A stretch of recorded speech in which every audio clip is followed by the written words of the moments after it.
talk about, and there's, look at how many of them there. There's 11,000 of them. There's quite a lot of pseudo genes in there. Okay, so 74.7% of the genome of your total DNA is transcribed into RNA. But let's see, the percentage of the genome that are binding transcription factors is 8.1%. So they're not probably transcribed at all. They're just binding to the transcription factors. Remember the yeast 2 hybrid assay? The DNA binder and then had the activation domain? Those are what we're talking about, those transcription factors that bind and they regulate gene expression. So there's quite a large percentage of our non-coding. So a lot of our short non-coding RNAs are microRNAs. So we talked, I know we went over this, right? So the microRNAs are the genome there where you have this transcript that folds like this, so you get this double-stranded RNA. There's intramolecular hydrogen bonding. And this structure is the activator or the on switch for DROSHA. DROSHA cuts these two pieces off, and then we have pre-microRNA. This is the structure that turns on dicer. Dicer further processes it so we have this sort of open hairpin. And then this is what gets loaded into RISC, and RISC takes that open template, so it's kind of like this piece right here, that open template, and it uses it to bind mRNA and chew it up. So it cuts the microRNA guides the RISC complex so that it can chew up any new transcripts that come out. So our long non-coding RNAs, so they're more than 200 nucleotides. How big are shorts? I forget how big the short ones are. They're like 22 nucleotides or something like that in the 20s. Did it say here? I don't think I said it somewhere, I think. But the long non-coding RNAs, that, as it says, it's a long one. It's like 200 nucleotides long.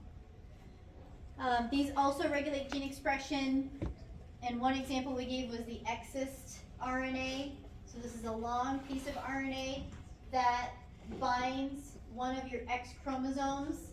And it can, you're seeing the fish where we have the actual binding of that long non-coding RNA to the X chromosome. And it can do more than one thing though. So the example here is it regulates chromatin condensation. We're going to talk a little more about what that is today, the packaging of the histones. So it regulates that, whether or not we can, open it up. But it does other things too, like it can, I had a note for myself. Well, never mind. I'm complicating it more than we need to. But yeah, that's an excellent example. So it binds the chromosome and it keeps the chromosome basically packaged so that it can't be expressed. So that's what X inactivation is, because females have two X's, right? And that's, so then one of them can be shut down so that the other one can be where all the gene expression is coming from. Okay, so there's more sequence to think about. Remember, there's just like 1% that is actually giving us protein. So there's other, and we've covered a fair amount, the 8,000, 8,000, 9,000 genes that are those short and those long non-coding sequences. But then there's also what are repetitive sequences. So what does that mean? That means that there's copies. There's multiple copies of things. Okay. So we have simple sequence repeats that can be more than 1 million copies. Simple sequences can be 1 million copies in there. One example that I don't know if this perfectly falls in, this isn't the only thing, but like promoter sequences might be similar, right? They don't have to be though. This is why I'm kind of kicking myself for picking this. They don't have to be identical necessarily, but they could be repeated. Okay, then there's these other ones that fall under the category of retrotransposons. So you've got line signs and retrovirus-like elements. And these are, so lines, the L is for long, the S is for short. Look at how many of them there can be. So there's 850,000 that are the longs. Signs, there's 1,500,000 copies in the genome. And then there's retrovirus-like elements. So what is a retrovirus? A retrovirus is a virus that infects some sort of an RNA genome. It gets reverse transcribed into DNA, and then that can be, so retrovirus-like elements might be something that were reverse transcribed into DNA, and then the DNA incorporated it. There's a really important thing you have to think about when you're picturing why this stuff would happen. Our cells have the machinery to, like, we might have a DNA break because we're just standing in the sun. We have DNA breaks all the time. And we have a mechanism that we probably don't cover enough as undergrads, but we have a mechanism called homologous recombination, where we can actually fix those weird spots in our genome. So there's a whole set of proteins that cut and then put things into the genome. And that's the goal, is to repair those breaks. Okay? So that mechanism can be used also to incorporate viral genome into our genome. So isn't that, not to creep you out, but there is a fair amount of our genome that is probably viral gene sequences, stuff like that. Okay, all right, and then there's DNA transposons, and this is really like when we're talking about retrotransposons, just keep in mind, we're talking about a gene that's transcribed into an RNA, then reverse transcribed into DNA, and then popped into a location in the chromosome. DNA transposons is literally you cut a piece out and then you move it to another spot.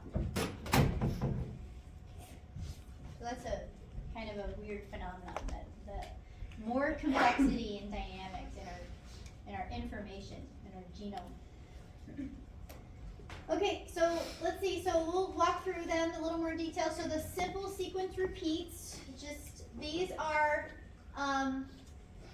about 1 to 500 bases long, and they're a tandem non-coding array of short sequences. So they're just, 500 seems like a long stretch to one, but it can be 1 to 500 bases, just repeated over and over again. They can be up to 1 million times. So greater than 1 million of these can exist in the genome. They're about 10% of your genome. It's kind of crazy, right? So they're like 10%, like 1% is coded for protein, 10% are these tandem repeats. They can function in chromosome organization, too. So they can actually organize the chromosome so that, we're going to talk later about these cool domains within the chromosome where all of the regulation and the expression machinery are housed, and it's the way that the whole strand is folded and brought together with stuff. So these little simple sequence repeats, these can be involved in that process. Telomeres are another thing to think about, right? They're just like a few nucleotides long, and they're at the ends. All right, so then shorts and longs, the signs and lines, the INES is for interspersed elements. So short interspersed elements are just 100 to 300 base pairs, and they can be 13% of the genome.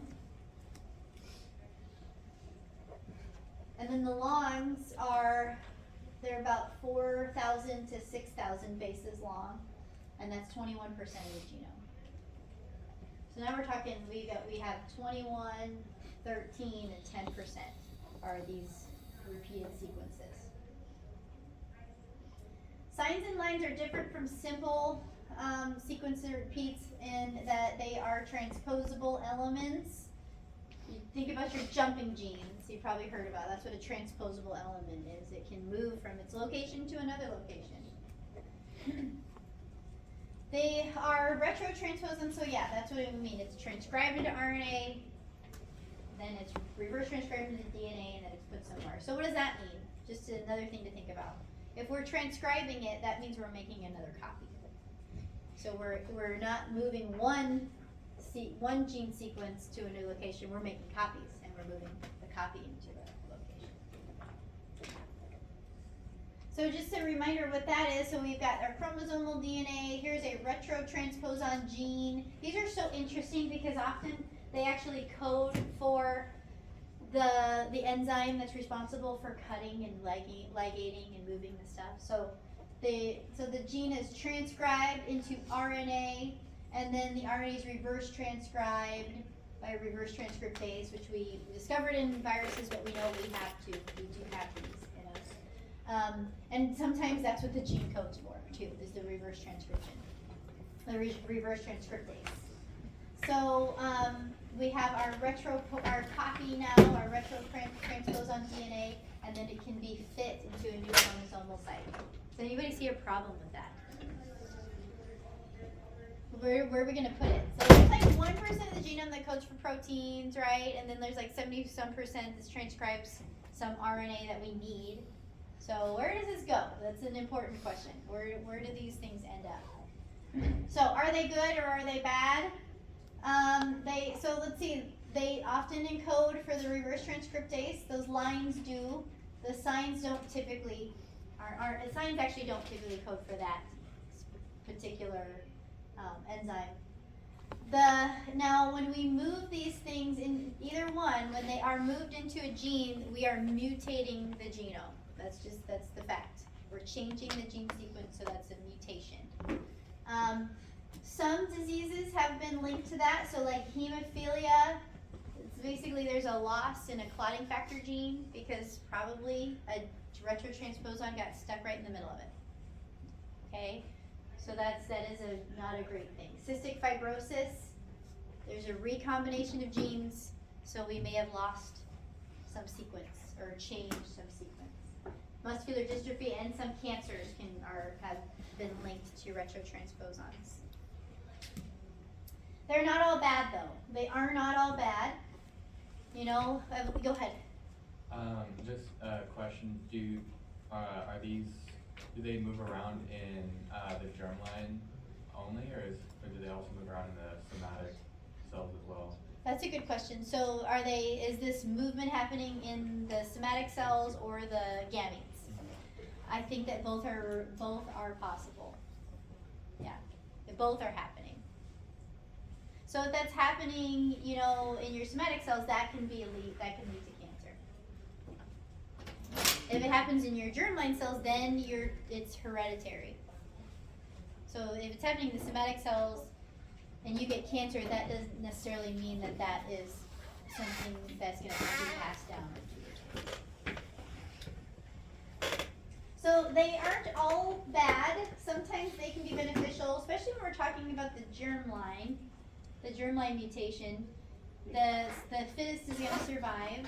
You might actually have the transposition of a gene so that, it doesn't say this here, but you might have the transposition of a gene so that it is actually expressed better. It's regulated better. Or maybe an enhancer was moved to help some other gene that isn't the transposable element, and it helps with the regulation and the gene expression of that gene. So, that's all pretty random. All of this can be kind of random. But because of evolution, the beneficial trait is the trait that's going to persist. Okay. It's the idea of it.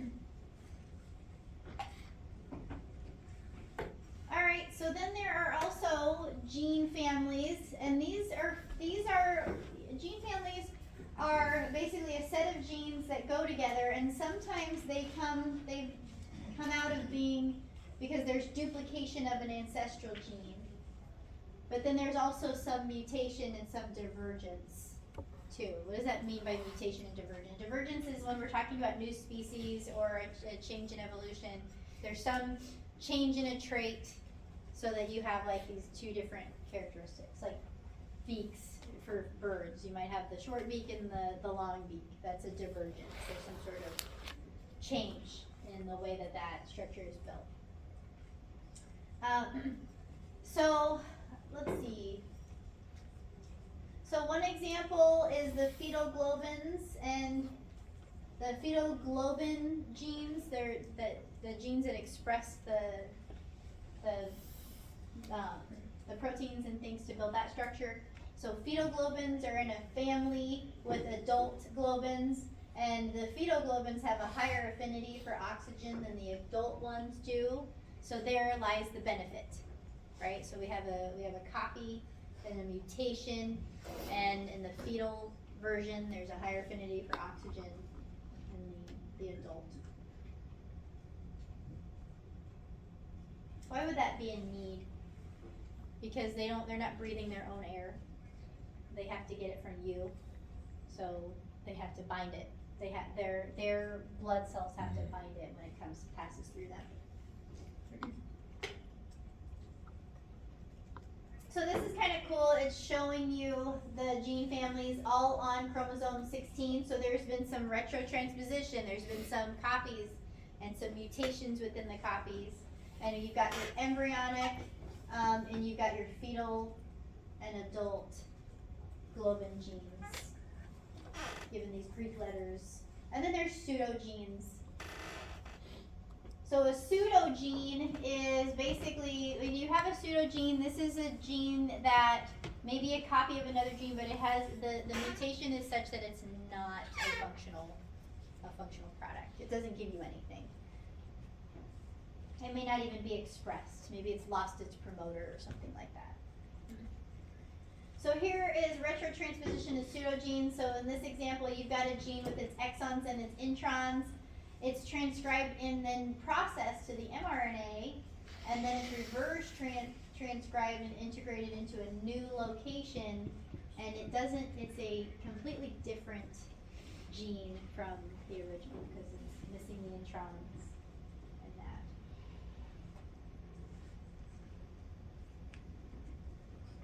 So here's a fun retrotransposon example, something that's came out of retrotransposons. So you've got dogs that have, you have the standard, and then you have the short version of some dog breeds. And that actually came because of this change in the way that our genes have been moved. So you have exon, for this particular FGF4 gene, you've got this setup, and it was transcribed, it was processed, and then it was moved into a new location, and now you have the retro gene. And just by losing these pieces, we have lost, I have a note in here, no. So just by losing those introns, there is an abnormal expression of the gene, like not enough for something like that. Like it's the level of gene expression. When is this expressed and how much is expressed at a given time? And that change leads to an inhibition in bone growth in the legs, so then you get the short legs. Isn't that funny? So like this, it's a nice illustration because it brings up another topic, that it's not just that you like a gene opens up and you get RNA and then you get this trait. There's also like how much at what stage in development, how much transcript did you get? So there's a lot of important regulation in gene expression. I'm a big dog person. I have a little dog and he drives me absolutely crazy. It's my fault though, I picked him. I'm a big dog, he's the best dog.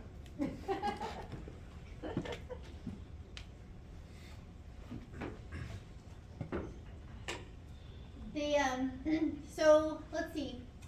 So chromatin and chromosomes. So remember that chromatin is DNA and protein together. And the main protein that we're talking about in the chromatin is the histones. It's a complex of proteins. They have, they're composed of many basic amino acids, right? So those basic amino acids, their side chains dissociate, they have a positive charge on them.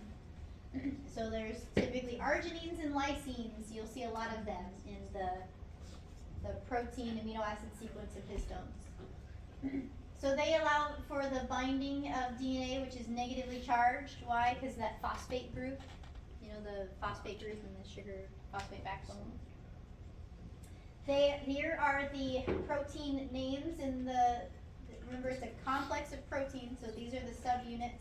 We've got H1, H2A, H2B, H3, and H4. We're going to walk through this complex and think about how it's regulated and how those different proteins have a role. This is the stack up of their sizes. So the histone 1 is the biggest one. This is the 22,500 molecular weight. They're, it kind of matches because there's 244 amino acids when there's only about 100 in the others. Here's our lysine and arginine percentage. So 30, 20, not 50%, but it's a fair amount of percentage of arginines and lysines. So here is the structure. It's typically, so you have the brown is the DNA, so it's wrapped around this glob of, this collection of proteins, and you've got this histone 1 that kind of comes around like this clip, holding the wrapped around strand to the piece. Don't discount these linker DNAs. These are important. They're linker proteins too that are binding the linker DNA. There's a little bit of space. There can be a little bit of space between these nucleosome, these histone protein complexes. I totally missed that. I totally walked over, didn't even mention this. So the nucleosome is the structural unit as this structural unit of chromatin. It has the nucleosome core particle and the DNA wrapped around it, the histone 1 clamped around that. This is a really cool electron microscopy image actually showing you the DNA. It's kind of in a relaxed state, so you're seeing the beads on the string because it can get more compact than that. So just within the nucleosome, there's about 147 base pairs of DNA that are found in this little coil here that wrap around. And let's see, your histone 1 is bound to where the DNA enters the core particle. But then look at inside, we have 2 molecules of H2A, 2 molecules of H2B, and 2 of H3 and H4. So there's 8 proteins in that complex within the middle. This is a really cool structural model showing you how all of those interact. And if you're looking at these alpha helices, you can think about how those arginines and lysines are probably positioned so that they're integrated with the phosphates that are in that white alpha helix going around.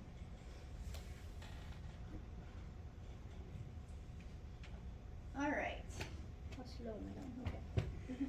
All right, so there is a higher order organization. So you got the beads on the string, your nucleosome core particle, and when you have them organized like that, the thickness of the nucleosome is 10 nanometer. So they can yield a chromatin fiber approximately 10 nanometer in diameter. Okay, and that actually shortens like if you were to take the nucleic acid without this wrapping, then that's about six-fold longer than when they are wrapped. They're wrapped around the bead. But then, like during mitosis, you guys know what the condensed chromosome looks like. When we were looking at the exit activation, we saw those condensed chromosomes. Those are going to be even higher order packaging. So that means that our beads on the string are further condensed by coiling the beads into a 30 nanometer thick structure. So here you're seeing these come together. So what makes this possible? These proteins have to interact. The complexes have to interact with each other.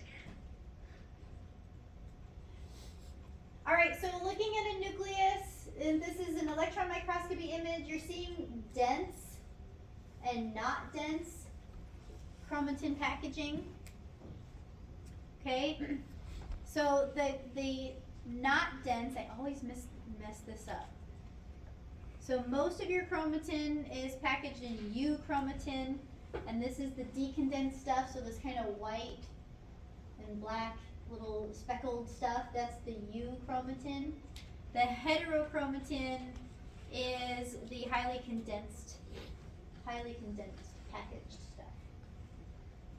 So that's the difference between, what are we talking about? That's the difference between the 10 nanometer fiber and this could be the 30 nanometer fiber. So just within interphase, this is what your nucleus can look like. Of course, through when we get into prophase, all of it is the 30 nanometer fiber. So genes that are pretty transcribed, are relatively transcribed, are going to be in this speckled location. And the stuff that is really highly condensed, that's not probably going to be stuff that is transcribed. It's not actively transcribed. And is it always this way? Like, is it always, this is going to be, you know, we take a snapshot of the nucleus every couple of days. Is it always going to be the same? No. It can change. It can go back and forth.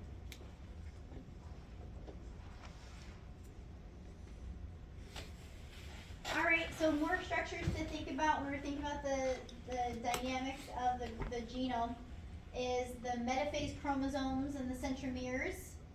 So now what we're talking about is those the chromatin is all packaged into these the thicker fibers, and then there is this specialized region which is the centromere. A lot of times people look at these pictures and they think that there's a protein that is actually like a rubber band around that, but there isn't. There absolutely is not. When the two sister chromatids come together, the centromere is just this special region that where the two sisters are coming closely together. And it actually has a purpose. So it ensures correct distribution of your duplicated chromosomes to the daughter cells during mitosis. Okay, so they come together, they create this little indentation. All right, the indentation though then is like a binding site for a protein, the kinetochore. So the kinetochore binds that indentation. The kinetochore actually connects with the microtubule spindle fibers during cell division. And then interesting fact, I can't remember if I talked about this in this class or another class, but interesting fact about these kinetochores are like motor proteins and they walk along. It's not actually the microtubules that rip them apart. It's these motor proteins that start walking away from the center on the kinetochores. Like these are like streets and they're walking on them. It's really interesting. All right, last structure to think about for the chromosomes and thinking about chromatin structure is the telomeres. And the telomeres, so I didn't mention, I think it's later on we're going to dive deeper in the histones. I always forget where I talk about this, but the histones we'll talk about like actual amino acid sequences that are important for this packaging. But for this chapter, we're going to end here with the telomeres. And the telomeres, these are the sequence at the end of chromosomes. Why do we need them? Because our chromosomes are linear, so prokaryotes don't have telomeres because they have a circular chromosome. We have these linear chromosomes. And there's a little issue that happens when we duplicate our DNA for cell division. And that is that the ends of the chromosomes, so go through, let me just really quick run through replication. You have a RNA primer that gets primed, right? And then the DNA polymerase copies from that RNA primer.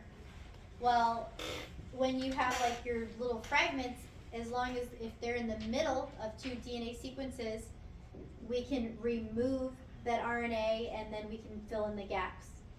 Okay, so DNA polymerase can do that.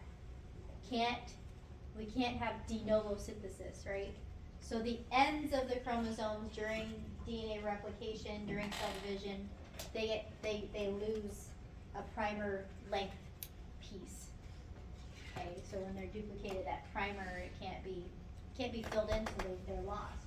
So a really cool thing is the cool thing happens when we are developing we're developing fetal cells. Is we have this activated enzyme called telomerase.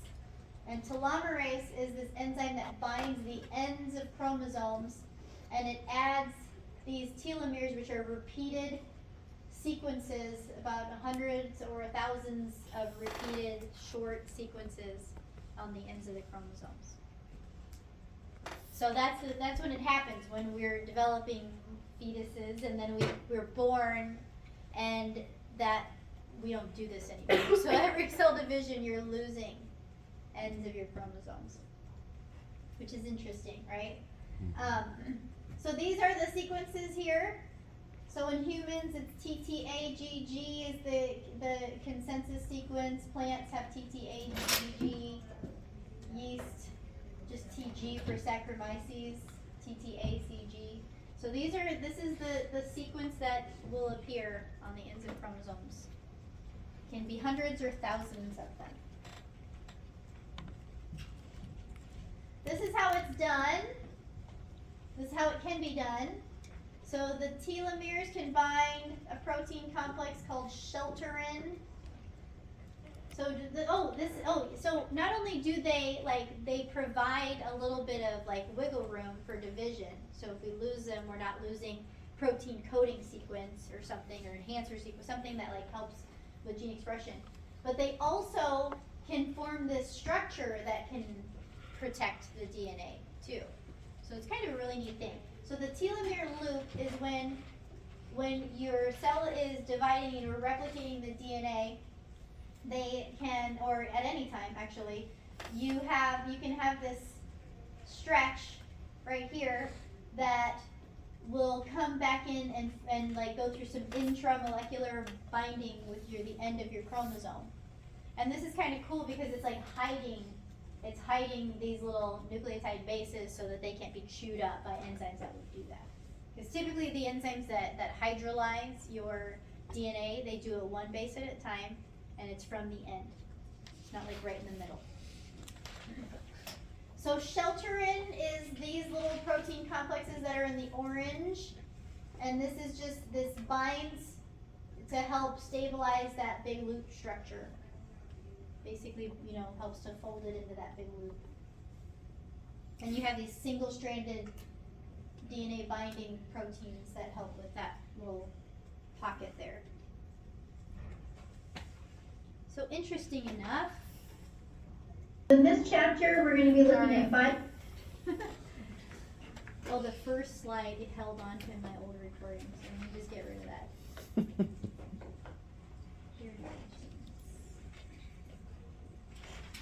I don't know why this file does this.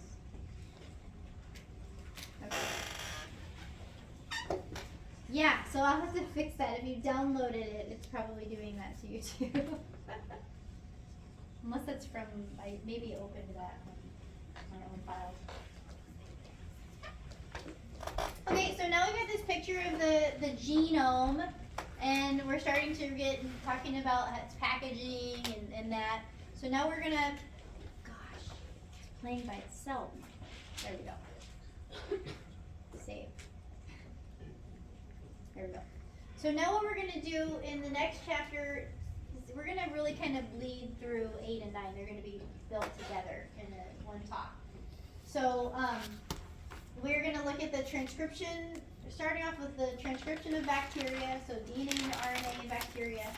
What are the machines, what is the molecular mechanism there? And then what is it for eukaryotes, because it's different. So we have eukaryotic RNA polymerase and the general transcription factors. This is going to pull us into our exercise, Transcriptapalooza. I'm going to go ahead, I'm going to have you guys building these presentations to talk about general transcription factors and stuff like that.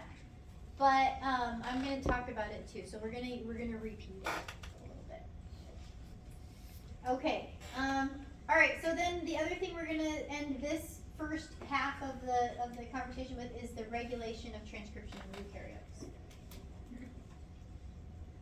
Okay, so again, you guys know transcription and translation. Transcription is, I always think about this like copying, like you're transcribing what people are saying, you're writing down what they say.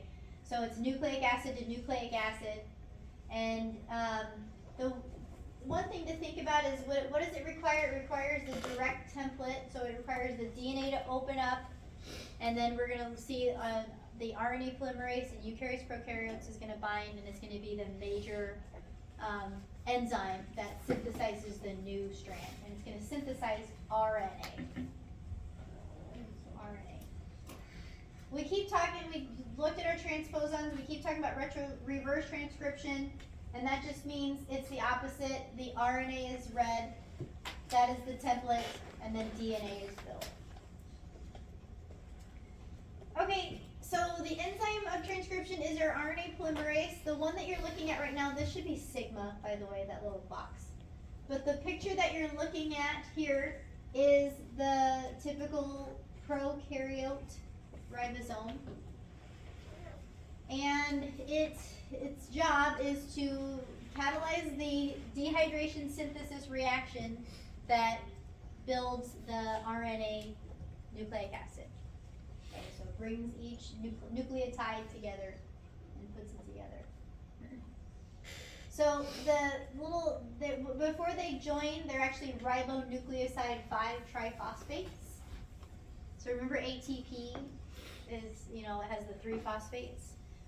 Before we build the chain, every A, U, C, G in the RNA is a triphosphate.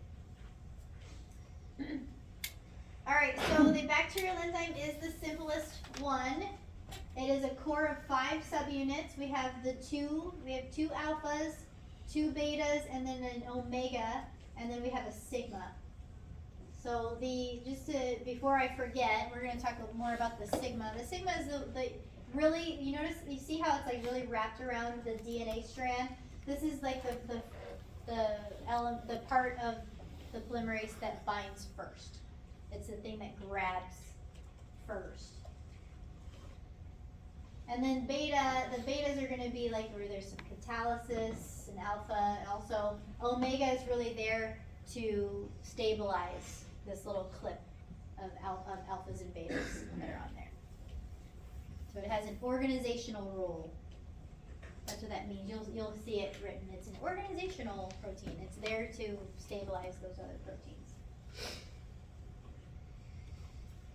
All right, on the DNA itself, you guys have to remember this element. There's the promoter sequence. This is a common thing that I get even in this level class. People will say that the promoter is part of the protein. It's a protein. But remember that the promoter is a DNA element on the DNA. And what it is it is like a consensus sequence where this thing is going to recognize as the beginning of a gene. So we have, the green is actually where transcription will begin. This is the nucleotide where the first RNA nucleotide is going to be bound to. But upstream of it, so +1 is that start site, -10, which is 10 nucleotides backwards from the +1, is one part of the promoter, and then the other part of the promoter is -35. And again, this is the prokaryote, but it's not that far different from the eukaryote. But -10 is what we call the Tata box, or the Pribnow box. Those are the 2 words that have been given that. Tata, I think, is more the human. Pribnow is more the eukaryote. So -10 and -35. So this is transcription initiation. So we have our promoter. So this is the long sequence of DNA. We have our promoter sequence. By the way, when we're talking about this, and we just talked about the genome, this is for any gene that's transcribed, even if we're just going to have an RNA come out of it, not a protein. So we have, so what happens is we have specific binding of the sigma to the -35 and the -10. So this whole complex can assemble and then slip along, but it is this box right here where the sigma is going to wait. It's going to stop. It's like an on switch for the sigma factor to let the rest of the complex know that it's time to initiate gene transcription. Okay? So once we have all of these things bound on the promoter, we call this the closed promoter complex. And and the event that happens once the closed promoter complex is built, is we have to have unwinding of the DNA around the initiation site. So we can't add any new nucleotides on until we get this DNA template single-stranded. We gotta get those hydrogen bonds broken, okay? So that's what happens is the promoter opens up that hydrogen bonding. So notice it's like not just right at the, it's around the +1. And now we have the open promoter complex. And once we have the open promoter complex, then this cool giant thing will start recruiting those RNTPs, right, the triphosphates, and it will build about 10 new nucleotides. So the blue that you can barely see is our new RNA strand. After about 10 RNA nucleotides are chained together, the sigma factor falls off, and then we have what's called the elongation complex, and we have elongation of RNA. So it just keeps marching along the DNA template, opening up those hydrogen bonds, and adding on new RNA nucleotides to the chain. Notice as it slips along, what happens behind it is the DNA recloses. We have the hydrogen bonds reform. So there's a cool modeling picture of the RNA polymerase. You can see the different subunits. Blue, we've got some betas, we've got the alphas. The omega might be missing, or hard to see kind of in the background. But it is a three-dimensional thing.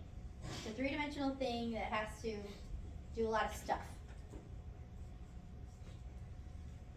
I think we're gonna make it through the whole eukaryote, or prokaryote, sorry. Alright, so after you have elongation and you get to the end, in prokaryotes especially, it's really interesting. They have, there is a gene sequence that codes for the termination complex. So this is really neat, just like those microRNAs that had intramolecular binding to give a hairpin loop. At the end of gene sequences, you can have a sequence that has a bunch of G's and C's lined up just so you can have a hairpin that forms.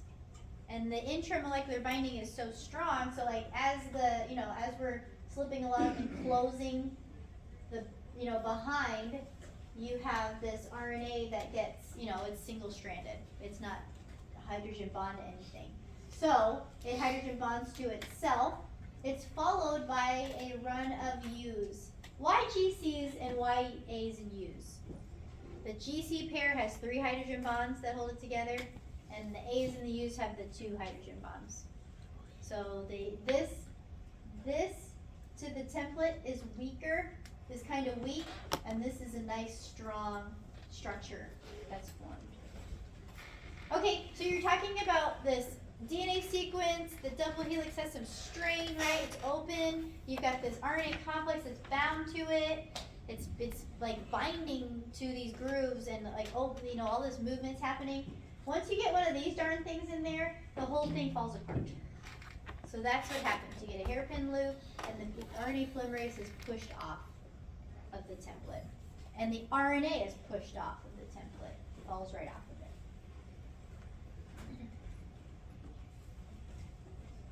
All right, it's 10:48. I don't want to start talking about regulation until Wednesday.